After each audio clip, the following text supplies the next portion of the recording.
So I wanted to try something different this month.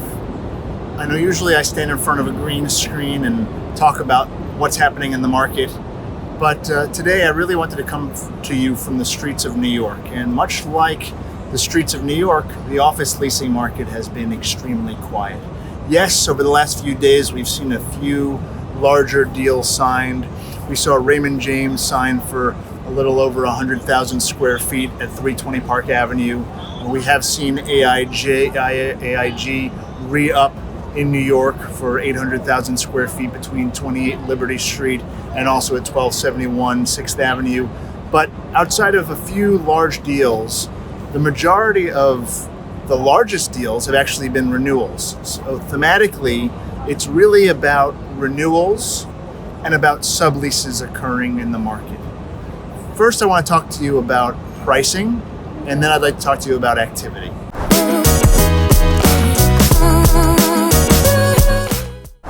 First, let's talk about pricing. Inherently, landlords are bullish because they own all of this real estate. So despite the fact that there has been an absence of leasing, there isn't a great willingness to lower prices dramatically off the bat. And I think that's two reasons mainly. One, a lot of landlords have existing debt obligations, and as part of those obligations, they've agreed not to lower rents besides or below a certain level. And second to that is a commitment by landlords to lower prices for a long amount of time now means that they don't get an opportunity to look to see what the market is like in a year, 18 months from now. So there isn't a commitment from the landlord side to be able to come down significantly on prices.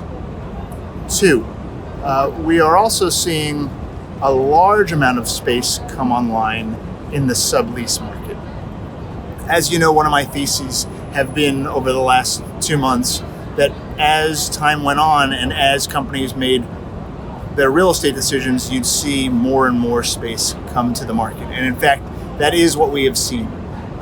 About 2 months ago, I started monitoring the spaces coming online, and what we've seen is a accelerated pace of subleases being listed. The first 30 days of my monitoring, 1 million square feet. 55 days into my monitoring, you saw 2 million square feet, and now 66 days into my count, it's now 3 million square feet. So we can see that more and more companies are getting a greater level of comfort with their plans, and as such, their need for perhaps less space, and that we see potentially putting a big drag on prices going forward. But I want to be clear, we're not seeing that yet. Right now, I feel like the buyers are down here, and the buyers are people who are looking to lease space, and the sellers, the landlords, are up here, and it will be a matter of time, and I think it will take some time before the sellers are willing to take their prices lower as they get less and less response and activity over the next few months. But until that does in fact occur, there's a bit of a stalemate. So landlords are saying there is no market at the moment. So because there is no market, they don't want to be the first one to move. Tenants are saying, I don't have enough visibility on my business, so I'm not really willing to commit to a long amount of time. So as a result, you're seeing lots of 6, 12, 24-month renewals.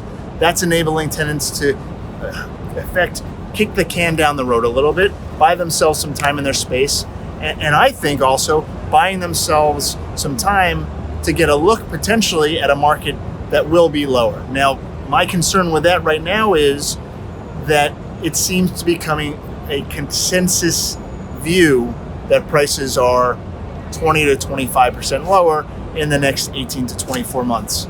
I never really like to be on the side of consensus, but in this instance, I'm reading the tea leaves, and the reduction in floor plates, or what I should say is footprints of tenants, their need for space is shrinking, and the financial situation of a number of companies is changing such that more and more space is coming online.